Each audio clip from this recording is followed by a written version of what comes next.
करते हुए योग आसन प्राणायाम आदि करते हैं तब इसका पूरा लाभ होता है। तो मैं आपको आपकी जिंदगी के लिए छोटे छोटे कुछ 4 नियम बताना चाहता हूं और ये 4 नियम का पालन आप सब करिए।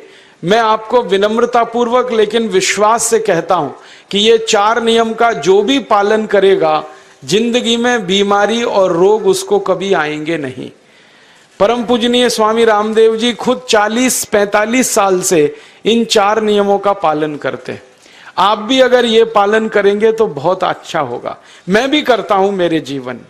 मैं पिछले 15 वर्षों से योग प्राणायाम करता हूं, उसके साथ कुछ नियम मैंने बनाए हैं, वो नियम का पालन करता हूं और वही नियम आपको बताना चाहता हूं। स्वामी जी पालन करते हैं, मैं करता हूं, हमारे लाखों योग शिक्षक करते हैं और इन नियमों का पालन करने से हमको इतना लाभ हुआ है कि कभी बीमारी आती नहीं।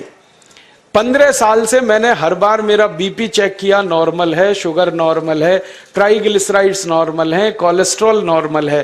पिछले 15 साल में कभी सर्दी जुकाम भी नहीं हुआ, गला भी नहीं बैठा, कभी हॉस्पिटल नहीं देखा, कभी डॉक्टर के पास नहीं गए, क्योंकि जरूरत नहीं पड़ी। और वो जरूरत नहीं पड़ी क्योंकि हम निरोगी हैं, स्वस्थ हैं। ये निरोगी और स्वस्थ होने के लिए आयुर्वेद की एक छोटी सी जानकारी आपसे मैं शेयर करना चाहता हूं।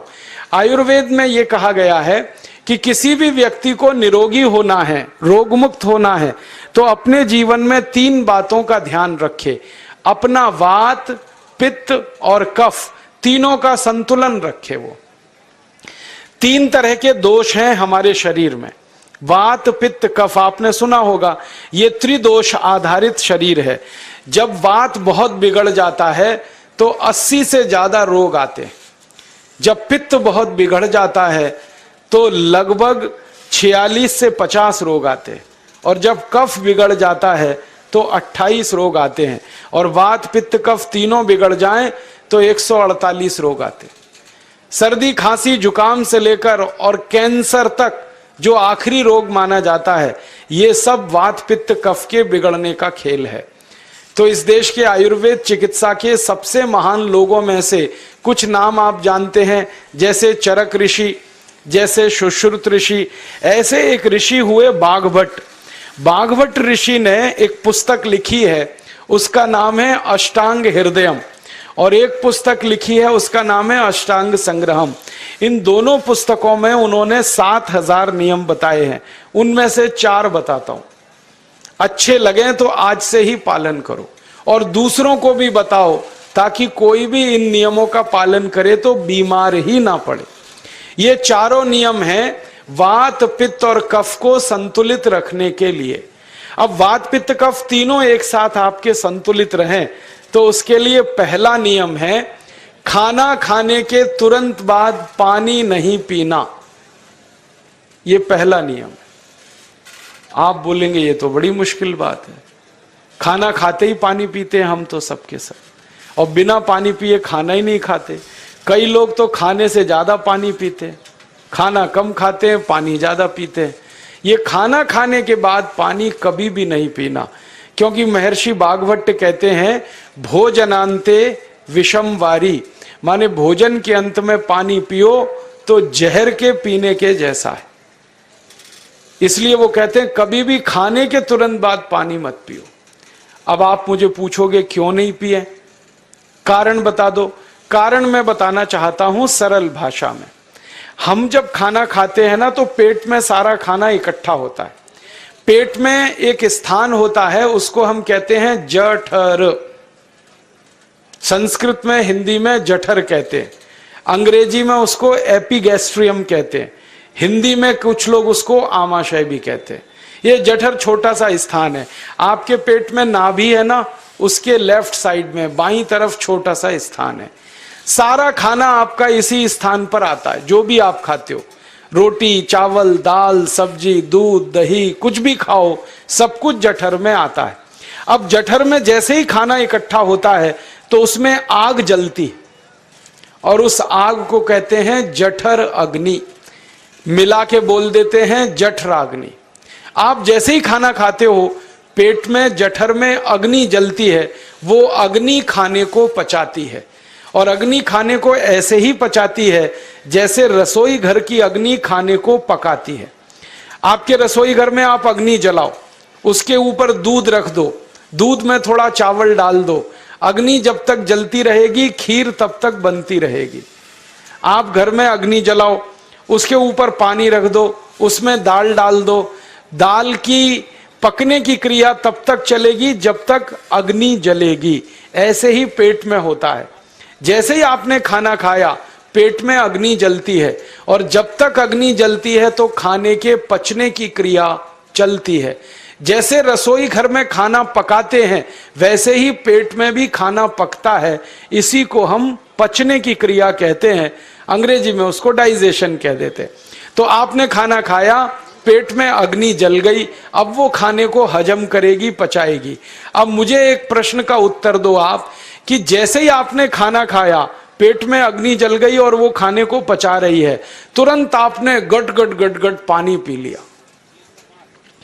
और खूब ठंडा पानी पी लिया, बर्फ मिलाया हुआ पानी पी लिया, फ्रिज का पानी पी लिया, क्या होने वाला है? अग्नि जलेगी कि बुझेगी? अग्नि के ऊपर पानी डालो तो अग्नि और पानी की दोस्ती नहीं है, दुश्मनी है। पानी अग्नि को बुझा देता है। तो आपने खाना खाया, अग्नि जली, पीछे से गटगट पानी पी लिया, अब अग्नि शांत हो गई, अब खाना पचेगा नहीं, तो वो पेट में पड़ा पड़ा सड़ेगा, और सड़ा हुआ खाना 100 से ज्यादा विष पैदा करेगा, और वो 100 विष आपकी जिंदगी को नरक बना देंगे और जिंदगी भर आप बीमार पड़े रहेंगे। आपको मालूम है, कई लोग कहते हैं मुझे पेट में बहुत गैस बनती है। ये गैस उन्हीं को बनती है जिनका खाना हजम नहीं होता। कोई लोग कहते हैं कि मुझे पेट में जलन होती है, ये जलन उन्हीं को होती है जिनका खाना पचता नहीं। कोई कहते हैं कि मेरे पेट में एकदम गुम हो जाता है, फूल जाता है, ये सब वो लक्षण हैं जब खाना पचता नहीं। तो खाना पचेगा नहीं तो सड़ेगा, सड़ेगा तो विष पैदा करेगा, और वो विष आपको बीमार करेंगे। इसलिए महर्षि भागवत ने कहा, खाना खाते ही पानी मत पियो। समझ में आया? फिर आप बोलोगे कितनी देर तक नहीं पिए? कम से कम 1 घंटे तक। 1 घंटे बाद पानी पियो। आप बोलोगे जी 1 घंटा क्यों? ये जो अग्नि जलने की क्रिया है ये लगभग 1 घंटे तक ही चलती है पेट में, उसके बाद अग्नि अपने आप शांत हो जाती है, उसके बाद पानी पी लो। तो खाना अगर 10 बजे खाया तो 11 बजे पानी पियो, 11 बजे खाया तो 12 बजे पियो, 12 बजे खाया तो 1 बजे पियो, 1 घंटे बाद पानी पियो। अब आपके मन में यह सवाल आ सकता है कि खाना खाने के पहले पी लें क्या? हाँ पी लो, 40 मिनट पहले पेट भर के पानी पी लो। 10 बजे खाना खाना है, 9:20 पे खूब पानी पी लो, जितना पी सकते हो। 11 बजे खाना खाना है, 10:20 पे पी लो, खूब पानी पी लो, 40 मिनट पहले। आप और एक सवाल पूछ सकते हो कि अच्छा ठीक है, खाने के बाद पानी तो नहीं पिएंगे, कुछ और पी सकते हैं क्या पानी को छोड़कर? तो उसके लिए भागवत जी कहते हैं कि खाने के तुरंत बाद अगर पीना है तो दही की लस्सी पियो, मट्ठा। खाने के बाद अगर तुरंत पीना है तो फलों का रस पियो, गन्ने का रस पी लो, संतरे का रस पी लो, मौसमी का रस पी लो, अनार का रस पी लो। अब आप कहोगे ये सब महंगी महंगी चीजें बता रहे हैं, गन्ने का रस, संतरे का रस, अनार का रस, पैसे तो है नहीं। तो सबसे सस्ता रस है नींबू का ही रस पी लो, शिकंजी बना के पी लो, वो तो सबसे सस्ता है। तो खाना खाने के बाद या तो दही की लस्सी पियो या रस पियो। और एक तीसरी चीज है, दूध पी सकते। तो खाने के तुरंत बाद पीना है तो दही की लस्सी या मट्ठा, खाने के तुरंत बाद पीना है तो कोई फल का रस, खाने के तुरंत बाद पीना है तो दूध। पानी 1 घंटे बाद पियो। और अगर एक बात ध्यान रखो तो अच्छा है कि सवेरे खाना खाते हैं जिसको हम ब्रेकफास्ट कहते हैं, नाश्ता, तो फलों का रस पीना अच्छा, दोपहर को खाना खाएं तो लस्सी और मट्ठा पीना अच्छा, और रात का खाना खाएं तो दूध पीना अच्छा। जो लोग इस नियम का पालन कर सकते हैं जिंदगी में कभी भी 80 रोग उनको नहीं हो सकते। वात पित्त कफ तीनों ही इस एक छोटे से नियम से संतुलित रहते हैं। तो ये पहला नियम मैंने आपसे कहा। दूसरा नियम एक और है, और वो नियम ये है कि पानी कभी भी पियो, घूट घूट भर के पियो। जैसे गरम चाय पीते हैं, गरम कॉफी पीते हैं, गरम दूध पीते हैं, एक एक घूट भर के, एक एक सिप करके, ऐसे ही पानी पीने की आदत डालो। ये मुंह में एक बार गिलास लगा लिया, गटागट उसको खाली कर दिया, ये तरीका गड़बड़ है। एक घूट पानी, दो घूट पानी एक बार में उतना ही पियो। आप बोलोगे ये क्या चक्कर है? बात ऐसी है कि एक एक घूट पानी जब हम पीते हैं तो मुंह की लार पानी के साथ मिलकर पेट में अंदर जाती है, और ये जो मुंह की लार होती है ये क्षारीय होती है, और पेट में हमेशा अम्ल बनता रहता है। तो एक घूट पानी पिया, मुंह की लार इसके साथ अंदर गई, दो घूट पिया और ज्यादा गई, बार बार लार अंदर जाएगी तो क्षार पदार्थ पेट के अम्ल के साथ मिलेगा। पेट में अम्ल बनता है, मुंह में लार क्षारीय होती है। तो ये क्षार को अम्ल में मिला दिया जाए और ये अच्छे तरीके से मिलकर पेट में जाए तो कभी भी कोई व्यक्ति के पेट को अम्लता नहीं होती, एसिडिटी नहीं होती। और पेट में अम्लता नहीं होती तो रक्त में अम्लता नहीं होती, और जिनके रक्त में अम्लता नहीं होती उनकी जिंदगी में कभी भी वात पित्त कफ के असंतुलन की स्थिति पैदा नहीं होती। इसलिए पानी घूट घूट करके पीना। मैं आपको एक छोटा सा मेरा ऑब्जर्वेशन बताता हूं, परीक्षण। आप भारत देश में या दुनिया में कहीं भी जाओ, मनुष्य को छोड़कर पशु पक्षियों को देखना शुरू करो, वो पानी कैसे पीते। किसी चिड़िया को पानी पीते हुए देखो, किसी पक्षी को पानी पीते हुए देखो, वो चोंच के एक बूंद ही के बराबर ही पानी उठाता है। एक बार में एक बूंद पानी लेगा, फिर थोड़ी देर चोंच चलाएगा, फिर पिएगा, फिर दूसरी बूंद लेगा, फिर चोंच चलाएगा, फिर पिएगा, फिर तीसरी बूंद। एक एक बूंद पक्षी पानी पीता है। कुत्ते को पानी पीते हुए देखो, चाट चाट के पानी पीता है। शेर को पानी पीते हुए देखो, चाट चाट के पानी पीता है। जितने जानवर चाट कर पानी पीते हैं, जितने पक्षी एक एक घूंट पानी पीते हैं, किसी भी पक्षी और किसी भी जानवर को डायबिटीज नहीं है, किसी को अर्थराइटिस नहीं है, कोई पक्षी ओवरवेट नहीं है, कोई पशु ओवरवेट नहीं है। वो सब स्लिम और ट्रिम हैं, क्योंकि वो इतने होशियार हैं कि पानी चाट के पीते हैं या घूट घूट करके पीते। अब मुझे ये हैरानी होती है कि ये पशु पक्षियों को कौन सिखाता है? वो अपने जन्म से ये ज्ञान सीख के आते, उनका कोई गुरु नहीं है, उनका कोई विद्यालय नहीं है, उनके कोई प्रशिक्षण शिविर नहीं लगते, फिर भी उनको इतनी अकल है कि पानी घूट घूट पीना। और हम ये मनुष्य जिनके इतने गुरु, इतने विद्यालय, इतने कॉलेज, सीखने वाले, सिखाने वाले, और हम मूर्खों के मूर्ख गटागट गटागट पानी पीते रहते। तो पानी पीने का तरीका बदल दो, घूट घूट भर के पानी पियो। ये दूसरा नियम है। तीसरा नियम है कि जिंदगी में कितनी भी प्यास लगे, ठंडा पानी कभी मत पियो। बर्फ डाला हुआ पानी, फ्रिज में रखा हुआ पानी, वाटर कूलर का पानी जिसका तापमान बहुत कम है, ये कभी मत पीना। क्यों? क्योंकि शरीर आपका गर्म है और पानी ठंडा है। अब होता क्या है वो मैं समझाता हूं सरल भाषा में।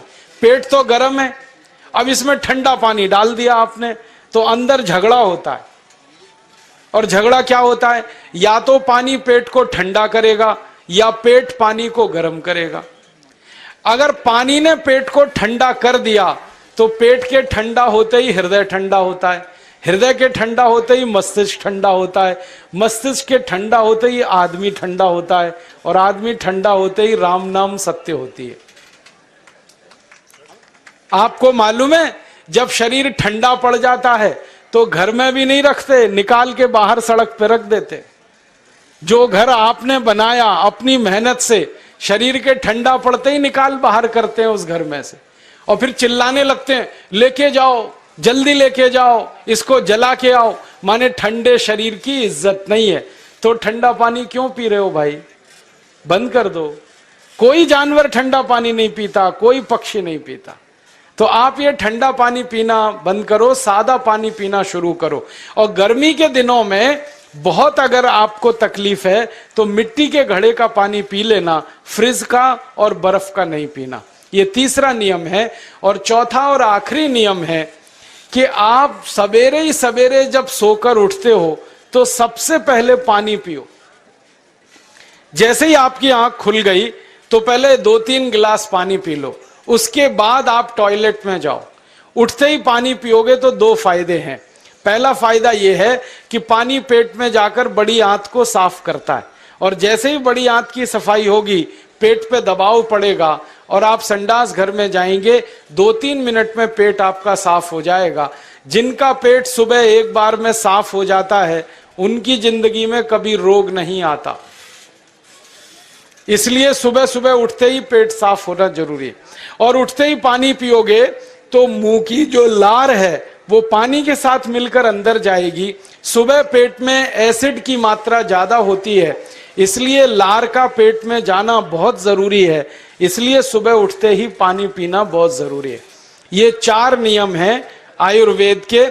पहला नियम, खाना खाने के 1 घंटे बाद पानी पीना। दूसरा नियम, पानी को हमेशा घूट घूट भर के पीना।